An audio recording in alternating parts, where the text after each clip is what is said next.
Sublime gracia que nos salvó. ¿Cuántos infelices éramos? Muchos, ¿verdad? ¿Cuántos infelices hay ahora? Ni uno, ¿verdad? Qué bueno, hermanos, que no hay ni uno, porque eso significa que todos hemos recibido de esa felicidad que Dios da. Voy a invitarles a que leamos este pasaje, hermanos, en Hechos capítulo 7, versículo 55. Recordarles al final, todos los hermanos interesados en el coro de la iglesia para el aniversario, prepárese, véngase. Nuestra hermana Sandra Loya va a estar aquí en las primeras bancas para que se apunten para el coro, y también para los que están interesados en ser parte del ministerio de alabanza, los que tocan, los que pudieran cantar. También estamos preparando estos equipos. Y no se olvide de inscribirse hoy mismo para el Congreso de Liderazgo. Hechos capítulo 7, versículo 55. Leemos juntos. Dice así: pero Esteban, lleno del Espíritu Santo, puesto los ojos en el cielo, vio la gloria de Dios y a Jesús que estaba a la diestra de Dios. Una vez más. Pero Esteban, lleno del Espíritu Santo, puesto los ojos en el cielo, vio la gloria de Dios y a Jesús que estaba a la diestra de Dios. Te damos gracias, Padre, porque eres bueno. Oramos para que tu bendición fluya, Señor, a través de tu palabra, y cada uno reciba la parte que nos corresponde. En tus manos estamos, en nombre de Cristo Jesús. Amén. Pueden sentarse, hermanos.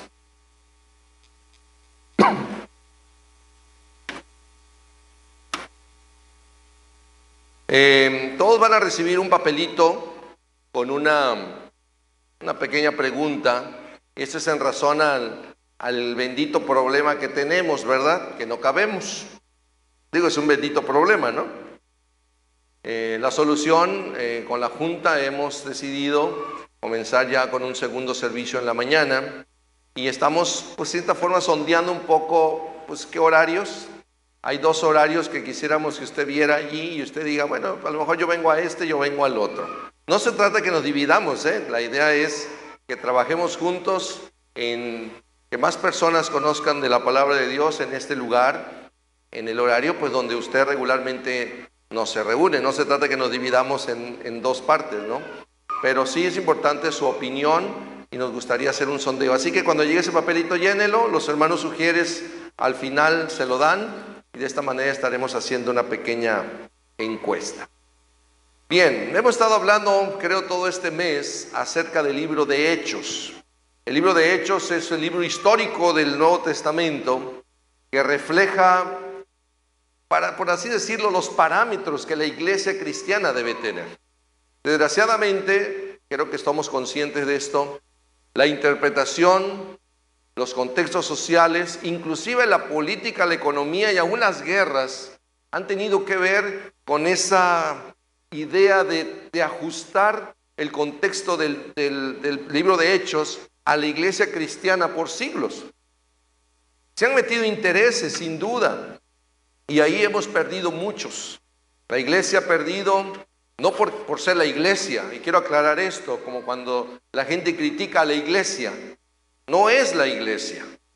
Desgraciadamente en la historia tenemos que comprender que la iglesia ha tenido un poder muy grande, y aquellos que han podido tener ese poder en su momento, al no saber manejarlo, al no saber llevarlo a cabo, lo llevaron a un plano político, y esto causó muchos cismas, tanto así que, pues, mucha gente empezó a tener, pues, cierto rechazo a lo que es la iglesia cristiana. Para aquellos que conocemos la palabra, entendemos que la iglesia es el cuerpo de Cristo. Aquellos que hemos sido lavados con la sangre del Cordero, que creemos en Él y que esperamos su segunda venida. ¿Estamos bien? Creemos en el Espíritu Santo que está entre nosotros, en nosotros inclusive, y de esta manera, pues, nos comportamos de la mejor manera, teniendo como ejemplo a Jesucristo. Hasta ahí vamos bien, ¿verdad? Sin embargo, los parámetros que la iglesia establece en el Nuevo Testamento, es importante que los tengamos muy en cuenta, hermanos. Muy, pero muy en cuenta. Y el personaje de esta mañana es el personaje llamado Esteban. Un hombre catalogado de una manera extraordinaria. Si usted quiere leer conmigo en el capítulo 6, versículo 5, dice: que agradó la propuesta a toda la multitud y eligieron a los famosos diáconos, ¿se acuerdan? A Esteban, varón lleno de fe y del Espíritu Santo, y a otros más. El versículo 6 dice: a los cuales presentaron ante los apóstoles, quienes orando les impusieron las manos, y crecía la palabra del Señor, y el número de los discípulos se multiplicaba grandemente en Jerusalén. También muchos de los sacerdotes obedecían la fe. Y Esteban sale otra vez a flote. Y diciendo el pasaje, estaba ¿qué? Lleno de gracia y de poder. ¿Me cambian la diapositiva, por favor? Lleno de gracia y de poder, y hacía grandes prodigios y señales. ¿Dónde? Nótese cómo Esteban aparece y de repente desaparece porque están dando las instrucciones los demás diáconos, pero él sobresale. Tiene algo muy interesante que es lo que quisiera que esta mañana todos disfrutáramos. Personas como Esteban son las personas que hicieron que la iglesia empezara a creer más en Dios. Y aquí viene algo bien interesante. Si usted quiere resumir el sermón en este pensamiento, resúmalo. Estamos obligados a mostrar a Dios, no a nosotros. Independientemente que Dios nos levante de una manera extraordinaria, al final de cuentas la persona debe decir: Dios hizo que lo levantara. Cuando usted sale, yo fui sanado, la gente no debe decir: hay que llevarlo de iglesia en iglesia para que testifique que él fue sanado. Bueno, al final de cuentas el testimonio es: Dios me sanó. Cuando aprendemos a que la gente crea en Dios más por lo que Él hace en nosotros, esto hace que la iglesia crezca. Bueno, Esteban es un personaje así. Yo no sé cuántos de ustedes alguna vez hicieron esto con sus niños pequeños. Mis hijos en su momento les gustó jugar, bueno, a Juan José le gustó más jugar básquetbol cuando era niño y estaba en la cuna tirando canastas. Cuando creció un poquito, pues creció así, pues le tiraba la canasta de la iglesia y pues no le atinaba ni de chiste, ¿no? Y viene la ayuda. Viene ese momento en que papá, y yo creo que muchos lo han hecho, agarran a su hijo, lo levantan y le dicen: tírale, mijo. Le bajan la canasta porque ni tú la alcanzas tampoco. Te la acomodas y lo pones casi arriba, ¿no?, de la canasta, es pequeñita, para que él casi la clave, y como el Michael Jordan le decía. Y cuando lo bajabas, lo hice. Y había una expresión que me llama la atención: lo hice solo, ¿verdad? Lo logré. Y así bien personalista, ¿no? Lo logré. Y tú como papá disfrutabas ver cómo tu hijo se gozaba de que había logrado algo. Parece ser que Esteban, cuando ve a la iglesia, sobre todo en el contexto en el que está, Esteban no está muy favorable en este momento, Ya en el capítulo 6 había tenido un altercado muy serio, porque así es, está lleno de la gracia de Dios, está lleno de la presencia de Dios, y cuando él ve que alguien no está haciendo las cosas como Dios quiere, es automático que trata de corregir. Los hijos de Dios estamos para eso también, hermanos, No tengamos miedo. Dios nos usa para corregir. Oye, eso no está bien. No estamos para soportar todo, porque de repente dice, es que la Biblia dice en Corintios, el amor todo lo soporta. Que te den unas buenas cachetadas en la vida. No dice así. Él habla de soportar otro tipo de lucha realmente más espiritual. No que te dejes que te den palizas en tu casa, sobre todo a las damas, ¿verdad? Ahorita que está muy de moda la violencia familiar. Es el aspecto donde tú te paras y dices: permíteme. Estoy para corregir, para decirte lo que Dios quiere, y Dios quiere esto y esto. Y de alguna otra manera el Hijo de Dios siempre propone cosas muy buenas para que las cosas mejoren en casa. Esteban no estaba necesariamente pidiéndoles que se fueran todos de la iglesia. Les quería enseñar, les quería corregir. Eso mismo pasó en la Reforma con Martín Lutero. El concepto de reformar no era váyanse todos al infierno, sino corrijan. Déjense gobernar por Dios para que Él les enseñe cómo deben llevar la iglesia. Y bueno, y lo está diciendo alguien que la misma Biblia lo presenta. Estaba lleno de gracia y de poder. Cuando usted está lleno de gracia y de poder, usted tiene toda la autoridad para ayudar a aquellos que no lo están haciendo de manera correcta. Así que lo apresaron. clásico. Empezó a hablar mal de la iglesia y le decía, es que eso no es así, aprécenlo. No les caía bien que alguien te diga que estás mal. ¿A quién le gusta? ¿A quién le gusta que le digan la verdad?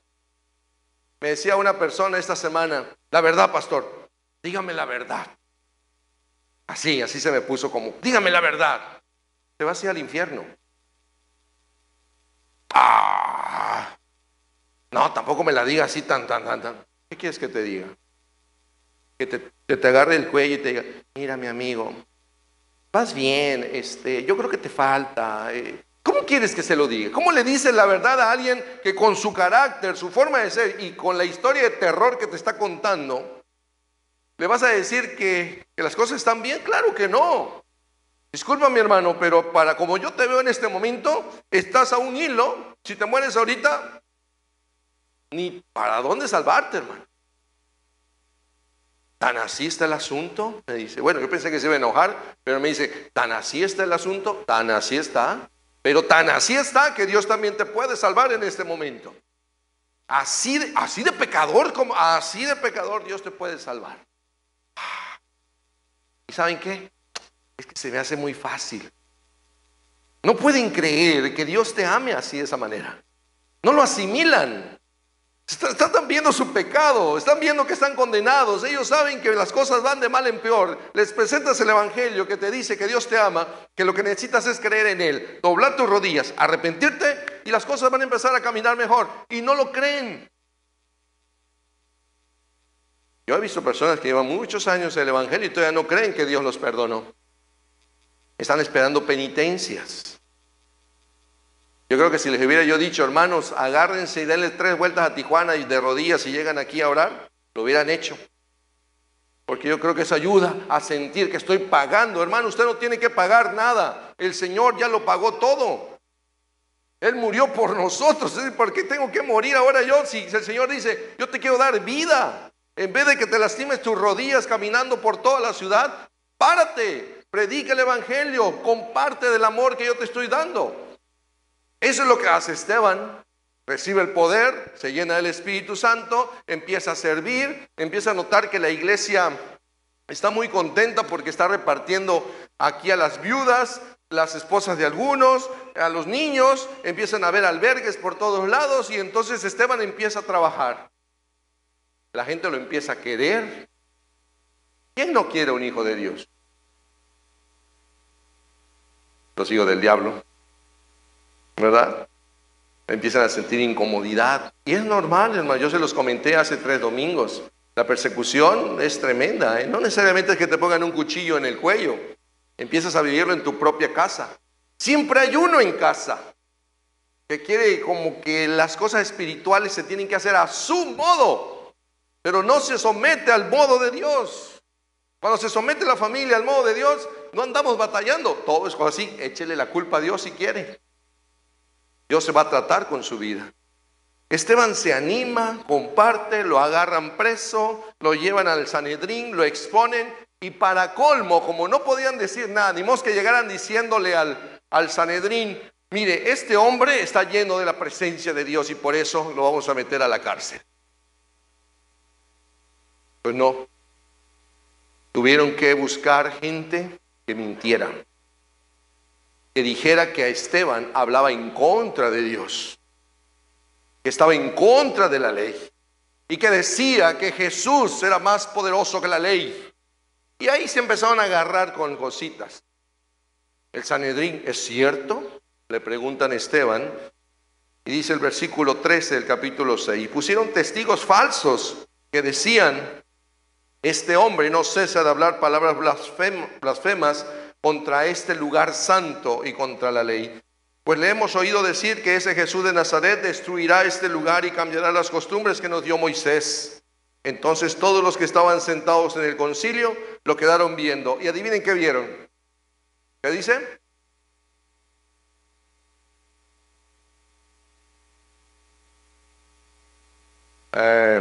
Déjenme ver si estamos bien con el pasaje. Hechos 6. Ahora sí. La que sigue, por favor. Antes. Bueno, Hechos capítulo 6, versículo 15. Vieron su rostro como el rostro de un ángel. Es tremendo que te pongan allí en el estrado y que te acusen y que cuando te volteen a ver, vean luz, vean cómo los cachetes y bonitos cachetes empiezan a brillar, así como los míos, pero no es por eso, sino por el calor también. Empiezan a brillar, hay un resplandor, su boca se abre y la gente empieza a asombrarse del mensaje y dicen, ese mensaje no es de Esteban. Empiezan a sentir que Dios mismo empieza a trabajar a través de Esteban, y eso es lo que no les gustaba. Tengo la impresión de que el Sanedrín tiene envidia. Es tremendo cuando alguien ve a alguien ser usado por Dios y en vez de sentir esa paz, ese ánimo, empieza a rechazarlo, porque hay otras cosas más importantes para ti que escuchar la palabra de Dios. En el retiro de varones, yo les decía a los varones que debemos tener mucho cuidado cómo compartimos el evangelio. Y es muy común que a veces queramos compartirle a alguien, pero ¿saben por qué nos cuesta mucho compartirle a otra persona? Porque tenemos miedo que esa persona voltee y te diga, ¿tú compartiéndome a mí? Hay una autoridad que perdemos precisamente por nuestro testimonio. Hay un momento en que tú tienes que decir, sí, yo, pero lo haces cuando Dios ha trabajado en tu vida. Cuando tú dejas que Dios transforme tu vida, tú tienes una autoridad para decirle, y déjame decirte algo, no te van a decir nada. Van a agachar la cabeza, tienes razón, hermano, tienes razón, amigo. Pero qué tremendo es, de verdad, cuando quieres hablar del evangelio con alguien, pero hay algo que te pueden decir. La palabra de Dios te invita y nos invita muy seriamente a que no haya nada de qué avergonzarnos, de tal manera que lo que podamos decir no contrarreste nuestra palabra con nuestro testimonio. 52 versículos, solamente 52 versículos bastaron para que este hombre, Esteban, defendiera su fe, se fortaleciera. Ok, ¿y qué piensan hacer? Defiéndete. Este hombre abrió la boca de manera extraordinaria y comenzó: varones, hermanos y padres, oíd. Y comienza a contarles la historia de Dios. No cuenta su historia, no los exhorta nada más. Empieza a decirles que busquen aquel de quien supuestamente ellos están defendiendo, pero están defendiéndolo mal. Porque una cosa es que hables de Dios porque hay una ley que te lo dice, y otra cosa es que hables de Dios porque Dios está en ti. Y Él les está mostrando la diferencia entre solamente obedecer a Dios porque hay una ley y obedecer a Dios porque está contigo. Así que se pone en un plan que les empieza a hablar de la misma estrategia que ellos hablaban hacia Él mismo. Varones, hermanos, padres, oíd, el Dios de la gloria apareció a nuestro padre, ¿quién? Abraham. Le dices a Abraham a un judío y como a nosotros nos dicen Pancho Villa, rápido nos ponemos a la defensiva. ¿Y cómo no? ¿Me explico? No, pero a un judío le dicen vuestro padre Abraham. A ver, que sacan los machetes, porque inmediatamente para un judío Abraham es Abraham. Es el padre de la fe. Es el que inicia todo el movimiento. Es lo máximo para la nación. Yo quiero decirles algo. El Dios de la gloria. ¿Quién?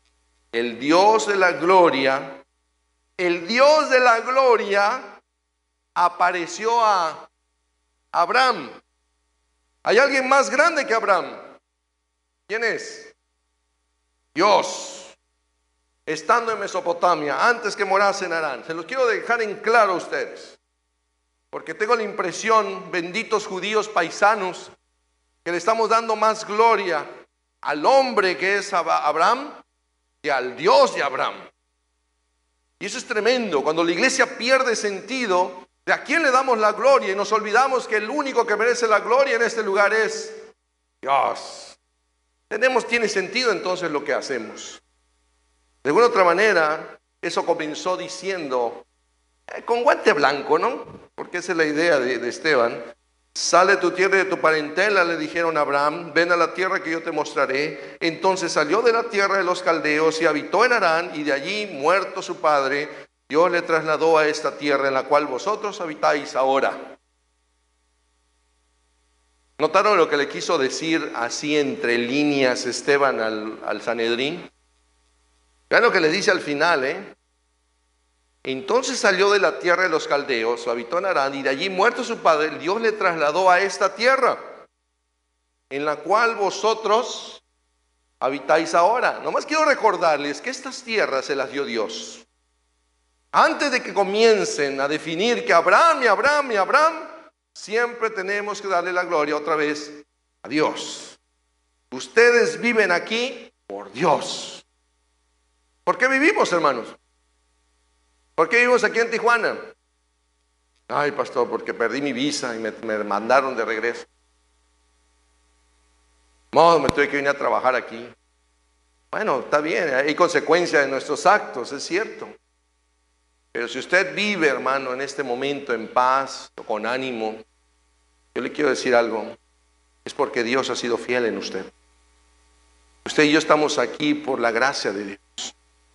Hay muchos lugares donde podemos vivir en el mundo, pero estamos aquí. Tengo dos opciones, quejarme o disfrutar donde vivo. Si tengo a Dios, podré disfrutar más todavía lo que hago. Los hijos de Abraham casi echan todo a perder, les dice Esteban. Ese Abraham es grande, cierto, Dios es grande, pero resulta que los hijos de Abraham, y empezó a contarles toda la historia. Jacob, sus hijos, cómo los hermanos agarran a José. No les voy a contar toda la historia de José, pero él les narra detalle a detalle. Si usted lee el capítulo 7 de Hechos, usted va a notar a Esteban contando la historia de Génesis. A detalle. ¿Quién en un momento dado, cuando está frente al Sanedrín, a punto de ser matado, porque esa es la idea, mátenlo, va a agarrar y va a contar la historia? ¿Qué empezaría usted a decir? ¿Le daría un sermón quizá de otra manera? Quizá le diría, no soy culpable, por favor, hagan caso. Buscaríamos argumentos un poco más reflexivos. Sean pacientes, hermanos, por favor. O discúlpenme, ya no lo vuelvo a hacer. ¿Quién se va a poner a contar la historia? ¿Se acuerdan de Jesús? Cuando van los dos al camino de Emaús, ¿de qué les habló Jesús? De la historia de Dios. Yo quiero ser muy franco con usted, hermano. Sí hay preocupación de nuestra parte, y ahorita que estamos haciendo la reforma educativa de la Iglesia Central, nos dimos cuenta de algo. A la iglesia le hace falta recordar la historia de Dios. Nos hace falta mantenernos recordando la historia de Dios. Es bonito acordarnos de la historia de la iglesia. Y hablamos de la historia de la iglesia. Ay, ¿te acuerdas de aquel hermano? Sí. ¿Te acuerdas de aquel, ¿se acuerda de aquel pastor? Sí. Suena bonito. Pero la historia más preciosa que la iglesia tiene es la historia de Dios. Y tenemos que hablar de ese Dios. Lo más triste que pasó en la historia de la Biblia aparece en Jueces capítulo 2, versículo 10, cuando dice, se levantó una generación que no conocía a Dios, ni las cosas que él había hecho. Se nos pasó, ya se nos olvidó pasar la historia de Dios a nuestros hijos. Le preguntas, ¿quién construyó el arca? Y te dicen que Moisés. Le preguntas al papá y dice, si él dijo, así es. Todavía te lo confirma. Y te quedas pensando, hermanos, nos hace falta recordar la historia. No tanto a los personajes, sino la historia de Dios a través de esas personas. ¿Sí me explico? Así que Esteban realmente lo que hace como una defensa de su fe es hablar de ese Dios que ha sostenido al pueblo de Israel y que lo sostiene a él. En el versículo 20 pasa al otro personaje importante para un judío, Moisés. Dile a un judío Moisés y también te saca la otra espada. En aquel mismo tiempo, lean conmigo, nació Moisés, y otra vez, y fue agradable y fue agradable a Dios. Digan conmigo, fue agradable a Dios. Vean esa parte. Fue agradable a Dios. No es, ay, Moisés, qué bárbaro, genéticamente estaba súper preparado. No, Dios lo escoge. Dios lo dice, este muchacho me va a ayudar. Él ve su trayectoria. Y de alguna otra manera parece ser que, dice la escritura, fue creado 3 meses en casa de su padre. Usted sabe la historia. Todavía se fue a vivir a Egipto y allí creció. Le narró toda la historia de Moisés entre los egipcios, los 40 años de aislamiento, su rol como salvador. Este lo sacó habiendo hecho prodigios y señales en tierra de Egipto, en el Mar Rojo y en el desierto por 40 años. Este Moisés es el que dijo a los hijos de Israel: ¿profeta os levantará quién? El Señor vuestro Dios entre vuestros hermanos, como a mí. A él oiréis. Les está recordando algo. Ustedes están preocupando por Moisés. Yo quiero recordarles que Moisés nunca dijo que lo siguieran a él. Moisés mismo hablaba de Dios. Escuchemos lo que Dios quiere decir. Este es aquel Moisés que estuvo en la congregación en el desierto con el ángel que le hablaba en el monte Sinaí con nuestros padres y que recibió palabras de vida que darnos. ¿Quién preparó todo? Dios. ¿Quién nos libró? Dios. ¿Por qué? Porque ustedes están aquí, por Dios. Y parece que vuelve a insistir con la historia. Cuando dijeron a Aarón, ahí les va. Cuando dijeron a Aarón, haznos dioses que vayan delante de nosotros, porque a este Moisés que nos sacó de la tierra de Egipto no sabemos qué le haya acontecido. ¿Ustedes se acuerdan de eso? ¿Se acuerdan que a pesar de que Dios tenía un Salvador y le está mostrando su reinado, su presencia, ustedes decidieron, o decidimos, porque está incluyendo en parte, hacer un becerro? Ofrecieron sacrificio al ídolo y en las obras de sus manos se regocijaron, y Dios se apartó y los entregó a que rindiesen culto al ejército del cielo. Como está escrito en el libro de los profetas: ¿acaso me ofreciste víctimas y sacrificios en el desierto por 40 años, casa de Israel? Discúlpenme, diría Esteban, ¿quién los trajo aquí? ¿Abraham o Moisés?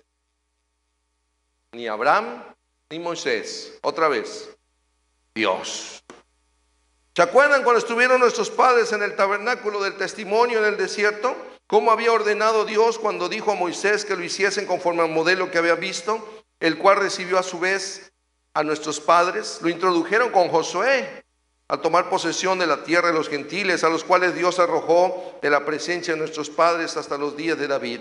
Lean conmigo. Este halló gracia delante de Dios y pidió proveer tabernáculo por el Dios de Jacob. Mas Salomón le edificó la casa. Otro sablazo. Este templo, para ustedes que dicen que David, pues no fue David, fue Salomón. Y Salomón reconoció que Dios no cabe en un templo como este.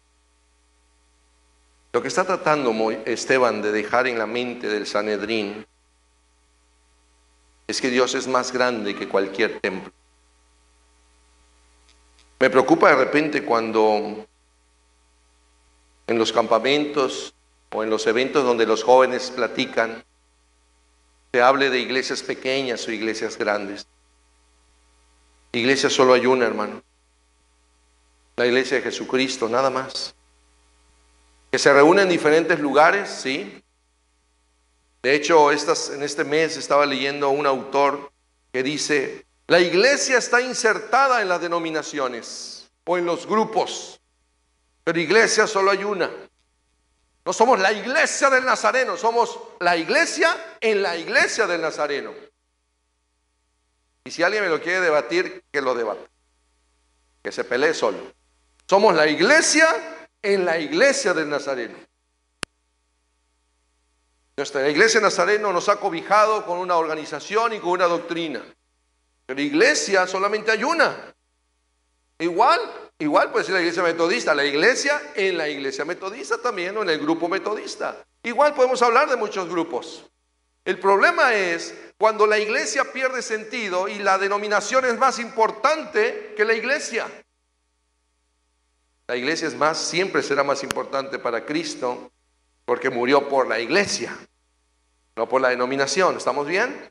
Por eso es importante reconocer, yo estoy aquí porque fui salvo por Cristo.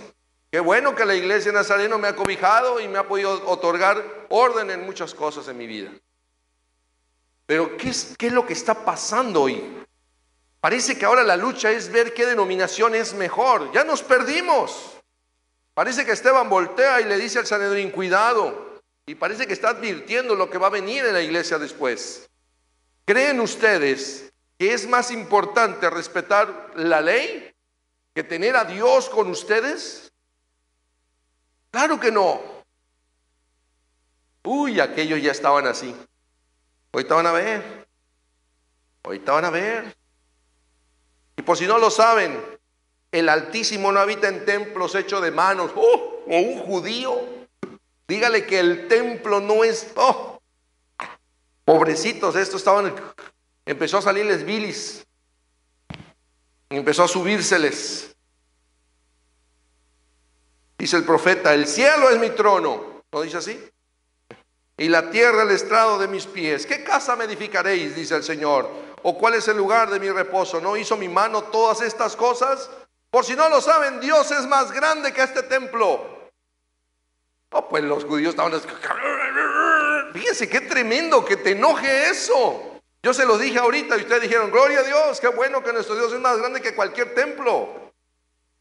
Pero en este caso, Esteban está en un contexto donde estos señores ya están cerrados. La iglesia, les decía, tiene problemas no por ser la iglesia, sino por la interpretación y la forma en cómo tú defiendes sin argumentos y sin tener a Cristo en tu corazón. Enojados, el orgullo. No te metas. Ellos ponían un letrero en sus autos. Bueno, no habían autos, bueno, en su camello, pues. Un papelito de esos que pegan en los carros atrás. El templo es lo máximo. Arriba Moisés. Yo soy del Partido de Acción Nazarena. ¿Sí? Yo soy de Moisés, yo soy de Abraham. Arriba los hombres de fe. Y así traían todos los caballos, los Mustang, todos traían sus... Y otros decían, arriba el templo. Las pegatinas famosas que ponemos, ¿verdad? ¿Por qué? Porque es nuestro orgullo. Ay, hermanos. Duros de servir, dice Esteban. Usted puede imaginar, yo sé que está sonando medio aburrido el leer la historia, porque a muchos no nos gusta la historia, ¿sí? Yo sabía que eso iba a pasar hoy. Pero ojo, Esteban está... No quiero que rescate lo que está diciendo nada más. Rescate el hecho de que una persona que está a punto de morir tome tiempo para contar la historia. ¿Quién se le ocurre? ¿A quién? Como aquel reo que le decían, te vamos a matar. Dime tu última frase. ¿Puedo cantar? Dice él. Y los que le iban a ahorcar dijeron, está bien, canta. Cuando termines de cantar, te ahorcamos. Y empezó, un elefante se columpiaba. Ya se imaginarán. No quería morir, ¿verdad?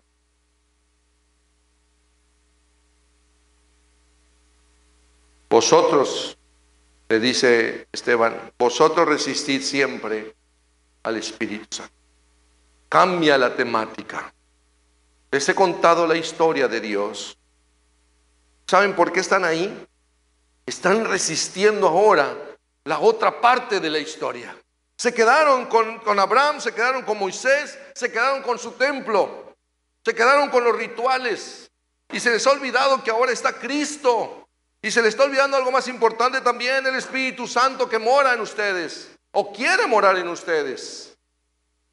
Duros de servir, incircuncisos de corazón y de oídos. Vosotros resistís siempre al Espíritu Santo como vuestros padres, así también vosotros.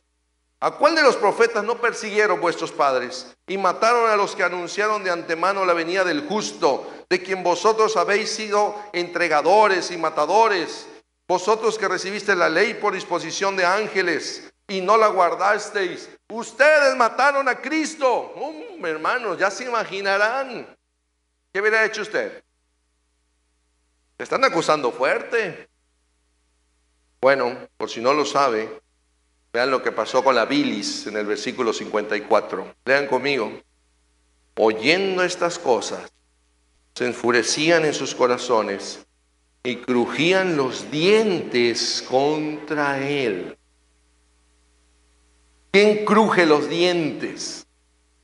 A menos que estés... El coraje estaba, hermanos, a tope. ¿A quién le gusta? ¿Acaso te gustaría que alguien te dijera, ¿sabes qué, mi hermano? Te he visto en la vida cristiana, pero no veo que crezcas. Estás siendo un mediocre, pues.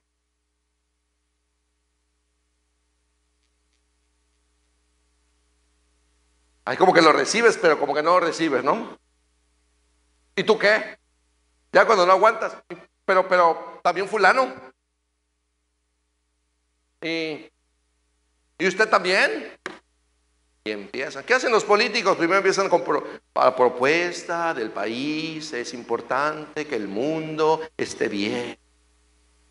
Que los niños y los jóvenes, y el discurso. El otro dice, yo propongo economía, yo propongo aquí, yo propongo. Ya cuando ya no saben qué decir, él tiene otra mujer. Y el otro le suelta, sí, y yo vi que él robó. Y sacamos papeles y empiezan a tirarse cosas que... Es que cuando ya te están soltando algo muy aparente personal, me voy yo también a lo personal. Hermanos, cuando Dios te expone cosas que espiritualmente no estás haciendo bien, no lo está haciendo para avergonzarte en el sentido de que te vayas o te enojes con Él. Quiere que te avergüences de tu pecado, pero a la vez que lo entregues, porque Él quiere estar bien contigo.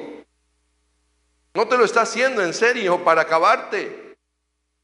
Lo quiere hacer para que cambies. Cuando alguien te corrige, lo hace de esa manera, para eso. Ellos se enojaron. ¿Saben qué hicieron? Se taparon los oídos. Vean lo que dice el versículo 57 y 58. Se taparon los oídos. Ya no queremos oír.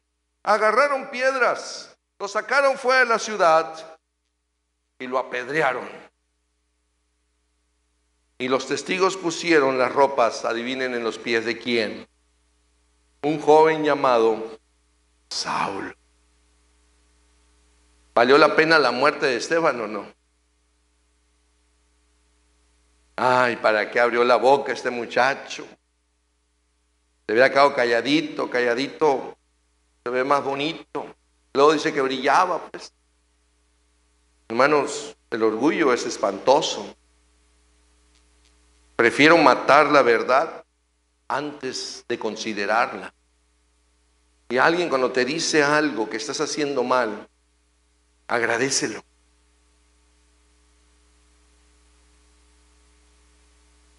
El diablo cuando te dice que estás haciendo algo mal, te felicita y te anima a que lo sigas haciendo.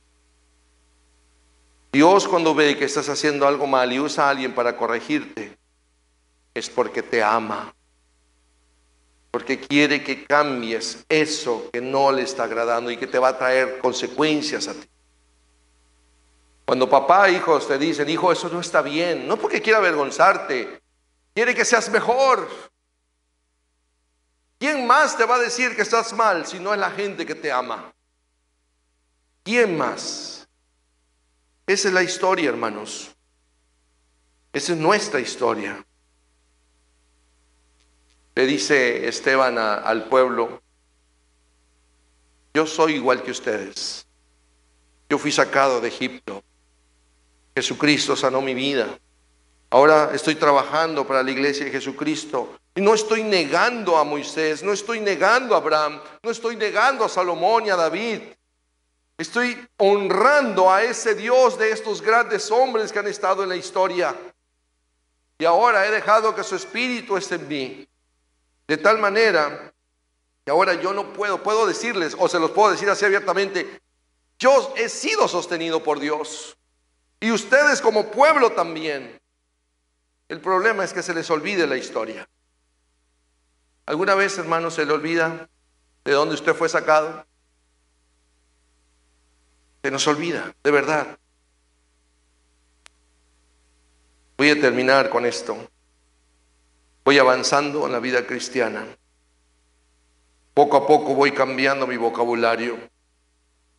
Mi forma de hablar va cambiando. Los problemas van menguando. Y en su momento la gente empieza a admirar tu vida espiritual. Ah, ¿te hiciste pastor? Te dicen. Sí, soy pastor de una iglesia. Oh, ¿y cómo estás? Bien, gracias a Dios. Y de repente empiezas a decir, oye, qué bien esto, qué bien lo otro, qué bien lo otro. ¿Saben qué es eso? Es como la garrapata que está en el elefante. Se cuenta la historia de un puente que no se podía romper, los elefantes estaban despreocupados y una garrapata iba arriba de un elefante. De repente el elefante invistió el puente y lo abrió para que entraran todos los demás. Y la garrapata iba en el elefante que rompió todo. Uy, qué bien lo hicimos, dice, ¿no? La garrapata iba contenta. Uy, qué bárbaro, somos lo máximo. ¿Quién hizo la obra? En mi caso, hermanos, estoy donde estoy por la gracia de Dios. Y usted está donde está por la gracia de Dios. Ahora, hermanos, si usted deja esa gracia, también dígalo. Estoy donde estoy porque no he agarrado la gracia de Dios. Y por eso estoy asumiendo las consecuencias de lo que estoy viviendo. Estoy donde estoy porque no creo en Dios. Estoy donde estoy porque no lo obedezco. Estoy donde estoy porque no hay fe. Hablando de Moisés, de Abraham. Estoy donde estoy porque no soy salvo. Hablando de Moisés. Estoy donde estoy porque no tengo ni siquiera dónde congregarme, porque no creo en la iglesia. La historia de Esteban hacia el Sanedrín es la misma en estos tiempos. Por eso la palabra quedó allí. El escritor Lucas no pasó detalle. Se fue versículo por versículo. Y la humillación fue tan hermosa. Hablando de este hombre, el mensaje se dio. Humildad, hermanos. Moisés era un hombre manso, dice Números, más que todos los hombres que había sobre la tierra. Pablo decía, yo soy siervo de Dios. Y vaya que le tuvo que entrar a esto, porque las ropas de Esteban se las tiraron a él, a sus pies. Casi como algo profético, ¿no? Tipo Elías y Eliseo. Le cayeron las vestiduras, ahora las agarras y te pones a predicar. Y ese Saulo se convirtió en el apóstol Pablo. Juan el Bautista lo hubiera dicho así, es necesario que él crezca, pero que yo mengüe. Ahora, hay una historia de un himno que cantamos hace un momento, Sublime Gracia. ¿Se acuerdan? No voy a contarles la historia, lo que sí sabemos de Juan Newton, pues es el hecho de que era traficante de esclavos y que la canción la escribe cuando él se convierte y usa la música aparente que estaban cantando los que llevaba cautivos. John Newton fue pastor de 1764 a 1807. Después de haber traficado tanto, se convirtió y algo que llama la atención es que llegó a ser consejero de personas muy importantes, grandes hombres de la política aún de Estados Unidos. Llegó a ser un buen confidente. Y ese himno era el himno por ¿cómo se dice? Por excelencia, ¿no? Y curiosamente es un himno tradicional, sobre todo para los funerales. Todavía, ¿no? Cuando está a punto de morir, él tiene a un pastor joven trabajando con él y le dice, ven, me voy a ir antes que tú, pero tú pronto vendrás conmigo. No sé si se lo estaba advirtiendo o le estaba echando miedo. Me voy antes que tú, pero tú pronto vendrás conmigo. Cuando llegues, nuestra amistad sin duda hará que preguntes por mí. Pero puedo decirte ahora mismo dónde es probable que me encuentres. Estaré sentado a los pies. Díganlo. Juan Newton, Sublime Gracia. Así cantaron el himno hace rato, ¿no? Cuando me encuentre estaré sentado a los pies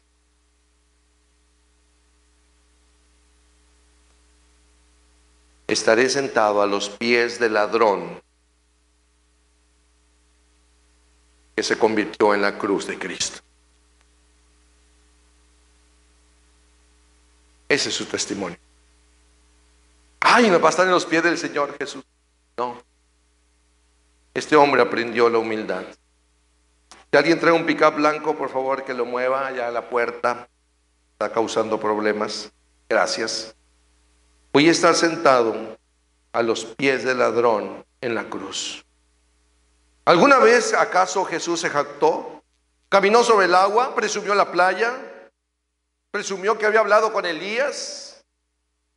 ¿Pidió aplausos?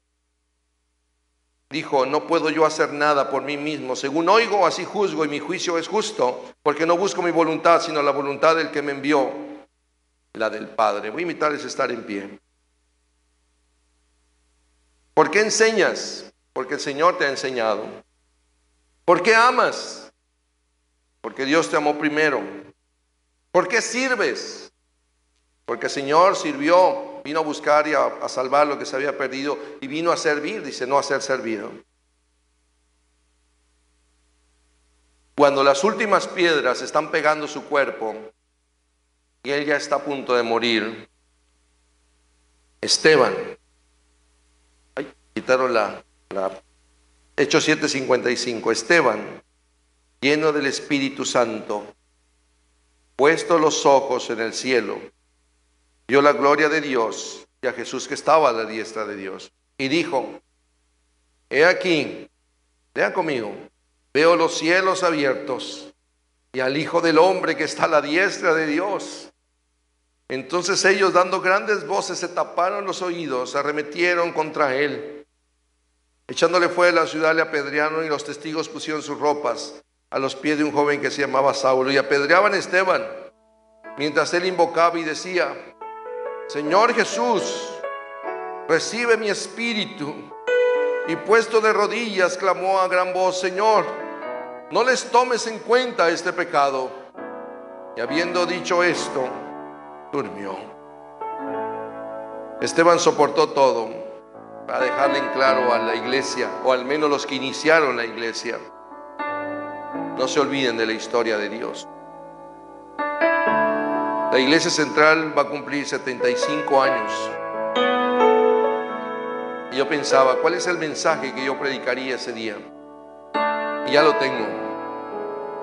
75 años donde Dios ha trabajado, no nosotros. Es la historia de Dios la que cuenta, hermanos. Quiero invitarles a orar mientras los hermanos mayordomos pasan. Vamos a orar de esta manera. Vamos a tomar una copa y un pan, y de esta manera estaremos terminando. ¿Cómo es su historia? ¿Cómo es su historia? Cuando la gente te pregunta, cuéntanos de ti,